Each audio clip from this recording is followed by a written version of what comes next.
Namaste. I welcome all my dear beloved 8th standard students for today's Samveda e-learning program science class. Students, before starting today's class, let us see a small video. Dear students, our Earth is the only planet that has living creatures.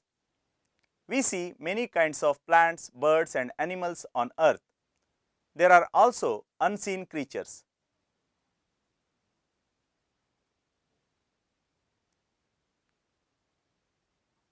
Students, imagine the size of the organisms which we found around us.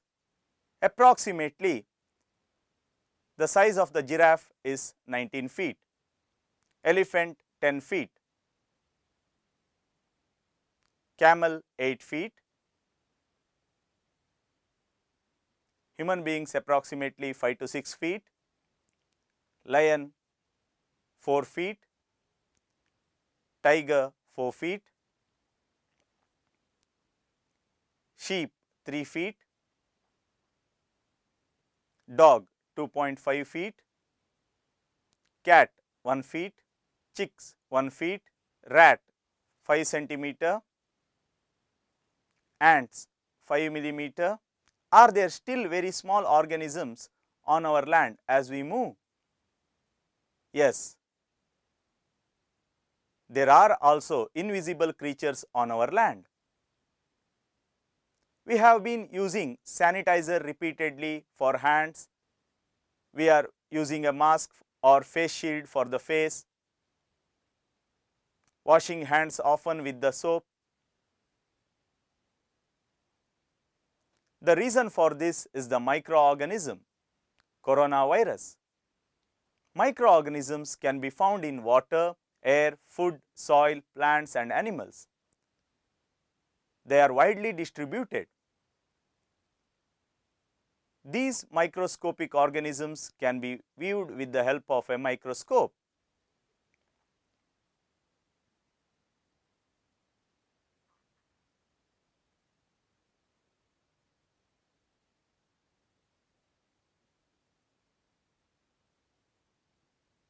This world is amazing.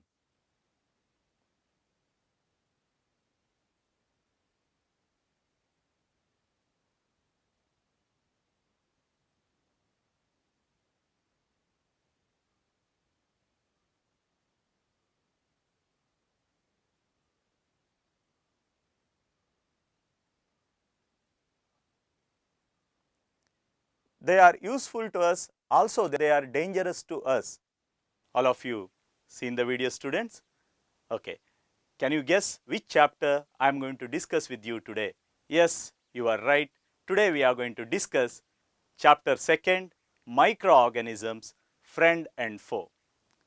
So, students, open your textbook, page number 17 and get ready with your notebook to note down the important points. This chapter we are going to study in 3 sessions. So, let us see now what are the important points we are going to discuss in the first session. In the first session, the main learning points we are going to discuss. First one, microorganisms, its introduction. Second, microscope and contribution of scientists, types of microorganisms, habitat or where these microorganisms will live, and also microorganisms and us. So, these are the main learning points we are going to discuss in the first session. In the second session, the main learning points are friendly microorganisms, making of curd and bread, commercial use of microorganisms, medicinal use of microorganisms, vaccines, even soil fertility and cleaning the environment. These are the important points we are going to discuss in the second session. Students, in the third session, the main learning points are harmful microorganisms, disease causing microorganisms in humans, in animals and in plants. Apart from that, we are also going to discuss about food poisoning and food preservation techniques also. At last, we are going to study here nitrogen fixation and nitrogen cycle. Students, observe this picture. What you are observing? You are observing many vehicles, buses, cars, bikes, people, street lights, road, buildings, trees, etc. Okay. Observe this picture. What you are observing? People are walking in a garden. In the second picture, small kids are playing on the ground. And also you can see trees, soil, etc. Observe this picture, students. What you are observing? Yes, in a forest, lion and elephant you can see, and surrounding environment, lake, trees, etc. you can see. Students, one question for you. Can you see all the organisms present in our environment? Yes, your answer is correct. No. In our environment, there are living organisms as well as non-living things. There are varieties of plants and animals you can see, but also there are minute creatures which you cannot see through our naked eye. And these organisms are called as microorganisms. Students, now can you define the term microorganisms? What are microorganisms? Yes, you are right. Organisms which cannot be seen through our naked eyes are called as microorganisms. These organisms cannot be seen through our naked eyes. Then, what is microbiology? Yes, you are correct. Branch of biology that deals with the study of minute organisms are called as microbiology. Students, observe this picture. During rainy season, bread easily gets spoiled and you can observe here grayish white patches. Even on the walls, greenish color patches also you can see. Observe this picture. Apart from this, even the shoes which you have kept in the shoe rack, you can observe the white patches. What are these? Can you guess? Yes, you are right. These are microorganisms. And some of these microorganisms are visible to our eye, but minute organisms you cannot see through our naked eye. Students, one question for you. Which instrument is used for the study of microorganisms? Yes, you are right. The instrument used for the study of microorganisms is microscope. Now I am going to explain you a brief history about the invention of microscopes and contribution of scientists. The first microscope was invented by two Dutch spectacle makers, Hans and Zacharias Janssen from Holland country in the year 1590. The microscope which they have developed consists of two lenses, and they have placed these lenses in a small tube, and the magnification of the microscope is about 20 to 30x. With the help of this microscope, they used to observe insects. Later, in 1610, Galileo Galilei develops a compound microscope with a convex and a concave lens, who coined the term microscope. In 1625, Giovanni Faber coins the name microscope for Galileo Galilei's compound microscope. Observe this picture, students. His name is Robert Hooke, English natural philosopher. With the help of single lens microscope, he used to observe the specimens. Let us see his contribution.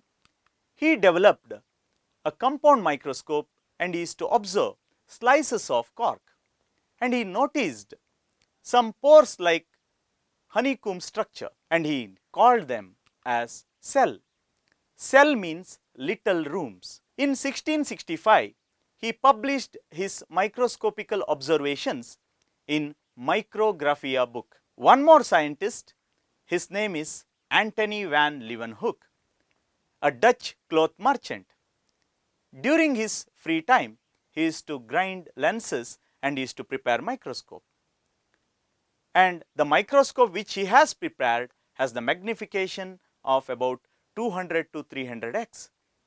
That means it can enlarge the image of the specimen 200 to 300 times bigger than the normal size. This scientist observed natural samples such as rainwater, hairs, blood, soil sample, etc. And he used to record the observations. He was the first person who observed small creatures called microorganisms. And for this reason, he is called as father of bacteriology and protozoology. Students, now let us see a small video regarding microscope. Dear students, let us study about microscope. A microscope is a device used to observe organisms or objects that cannot be seen by the naked eye. With its help, microorganisms, small particles, plant cells, animal cells can be observed. Come, let's take a look at the parts of the microscope and their functions. Eyepiece or ocular lens. There are two types, 5x and 10x. 5x, the image looks 5 times larger than the normal size. 10x, image looks 10 times larger than the normal size. Arm, base, these parts help to hold the microscope and provides the base. Stage, a place where we place sample that we want to observe. Mirror gives more light to view the sample. Diaphragm helps to pass the right amount of light to see the sample. Chorus adjustment used to focus the sample properly. Fine adjustment is used to focus the sample more clearly. Objective lens, the lens is in it greatly magnifies the sample. There are lenses with the 3 different magnification capabilities, 10x, 45x, 100x. Magnification, ability of a microscope to increase the size of the specimen is called as magnification of the microscope. It is the product we get when we multiply ocular lens with the objective lens. When we multiply 10x with the 10x, then the magnification is 100x. Sample appears 100 times bigger than the normal size. When we use 10x ocular lens and 45x objective lens, the magnification of the microscope is 450x.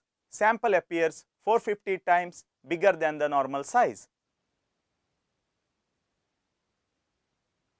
If we use 10x ocular lens and 100x, then what is the magnification of the microscope? Yes, 1000x. All of you seen the video? Yes, students, because of the development of microscope, microbiology is one of the biggest branch in biology. Now let us see the types of microscope which we commonly use in our day-to-day life. Of course, in our school, we used to use compound microscope, and the magnification of compound microscope is maximum 1000 to 1500x, whereas electron microscope magnification is approximately 1 lakh to 5 lakh x. With the help of electron microscope, even smallest creatures like viruses also we can see. Because of the discovery of microscope, microbiology developed very fast in the 19th century. Students, how to specify the size of microbes? Yes, you are right. Size of the microbes measured in micrometers or micron. 1 micron is equal to 1 by 1000 millimeter or 10 to the power of minus 6 meter. What is the size of 1 micrometer? 1 kilometer is equal to 1000 meter. 1 meter is equal to 100 centimeter. 1 centimeter is equal to 10 millimeter. And 1 millimeter is equal to 1000 micrometer, imagine. And 1 micrometer is equal to 1000 nanometer. So microorganisms are so small creatures. Size of viruses are measured in nanometers, and 1 nanometer is equal to 10 to the power of minus 9 meter. Students, where do these microorganisms live? Of course, you are right. These microorganisms are ubiquitous in nature. They are widely distributed in nature. They found unicellular, multicellular or in clusters. They found in ice cold climatic condition, in desert, hot water springs, marshy lands. Not even that, they are also found in plants and animals. In this picture, mother is telling, before having lunch, wash your hands neatly. What is the reason? Yes, microorganisms found everywhere. Even the objects we touch may also contain microorganisms, and some of these microorganisms may also cause diseases, and in our body also microorganisms are present, and this is called as normal microflora of human body. Now let us study the types of microorganisms. Microorganisms are classified into 5 major groups: bacteria, fungi, viruses, algae and protozoa. Now let us discuss each group of organisms and their important features with example. Let us study the first group, bacteria. Bacteria are unicellular organisms. Their cell wall is made up of peptidoglycan or murin layer. They use flagella for their locomotion. They possess prokaryotic type of cells. You know that prokaryotic type of cells does not possess definite nucleus, and the size ranges from 0.5 to 7 micrometer. Their nucleus consists of DNA strand which is not covered by nuclear membrane, and this is called as nucleoid. Students, all the bacteria possess the same shape or different shapes? Yes, your answer is correct.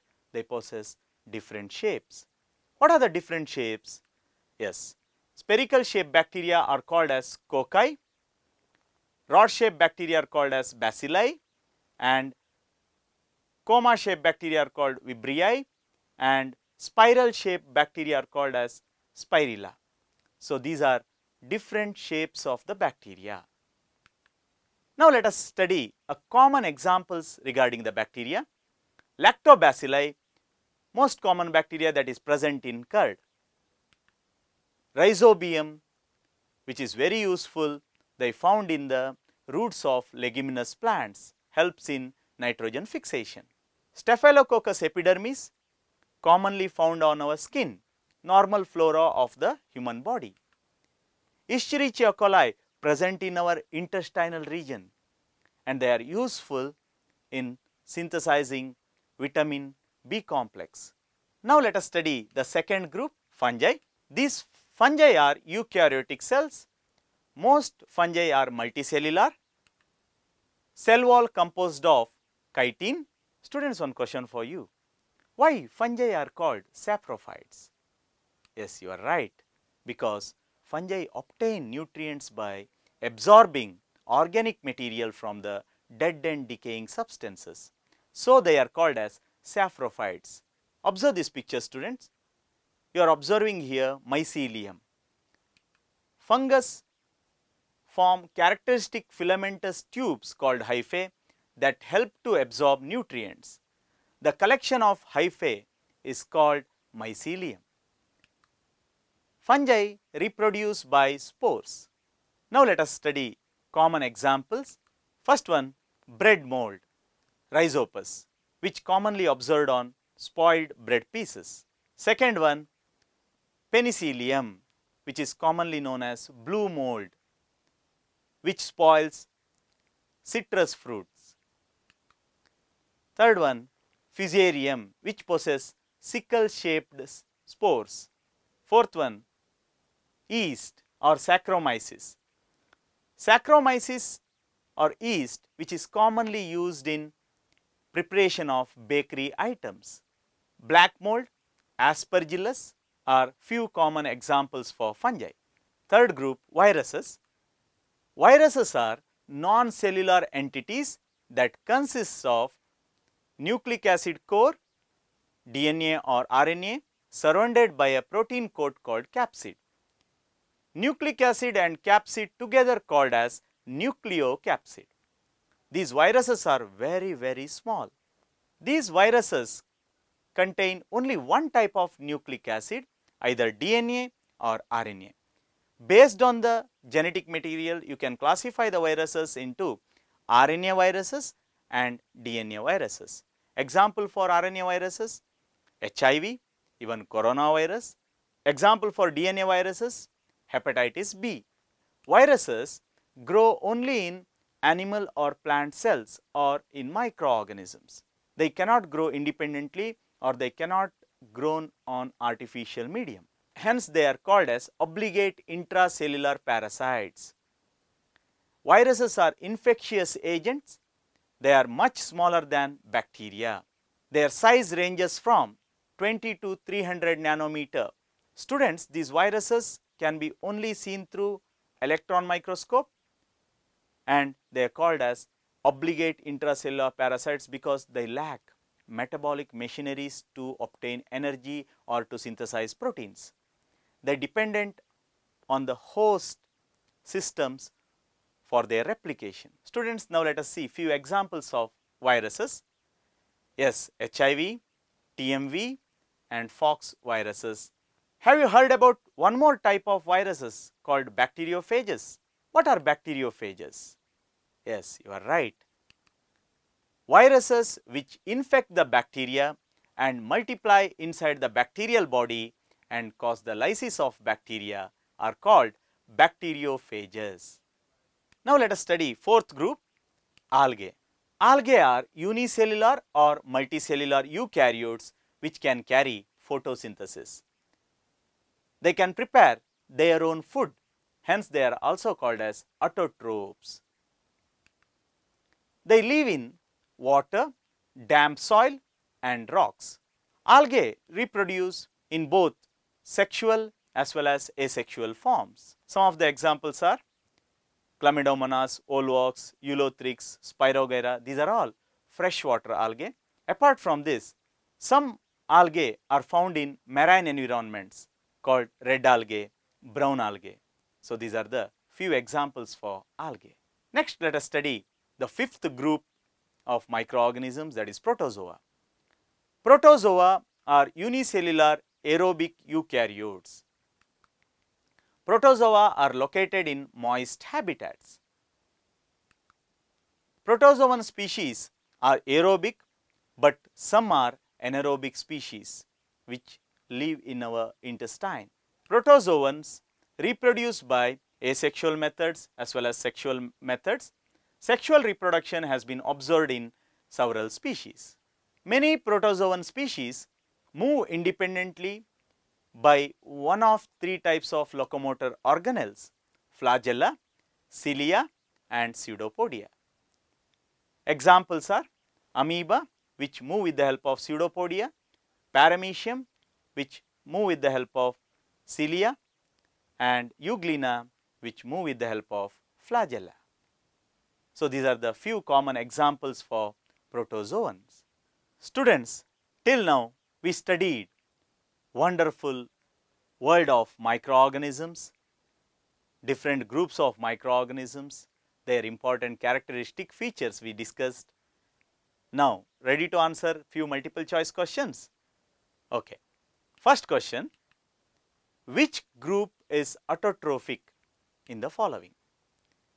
Options are protozoa, virus, fungi and algae. Yes, you are right, algae. Correct answer.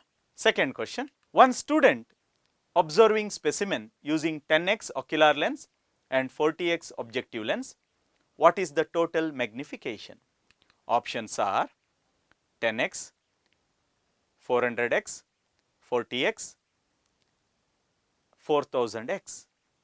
What is the correct answer? Yes, you are correct. Answer is 400x. Magnification means you have to multiply ocular lens and magnification of the objective lens. Next question. Students, identify which organism possesses prokaryotic cell. You can see here bacteria, amoeba, Chlamydomonas, paramecium. Yes, you are correct. A, bacteria. Next question, which organism cannot be seen through compound microscope? Options are bacteria, euglena, virus, yeast. Yes, you are correct. Option C is correct. Viruses cannot be seen through normal compound microscope. Students, now I am going to give you few questions for home assignment. First question, how do viruses differ from other microorganisms?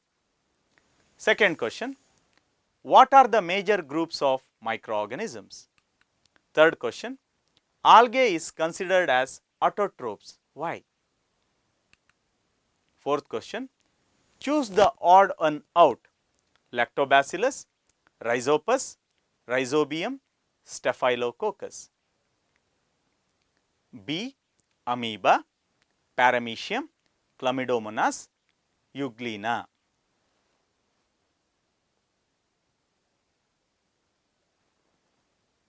Students, write down these questions and write the answers for these questions and take the help of your teachers.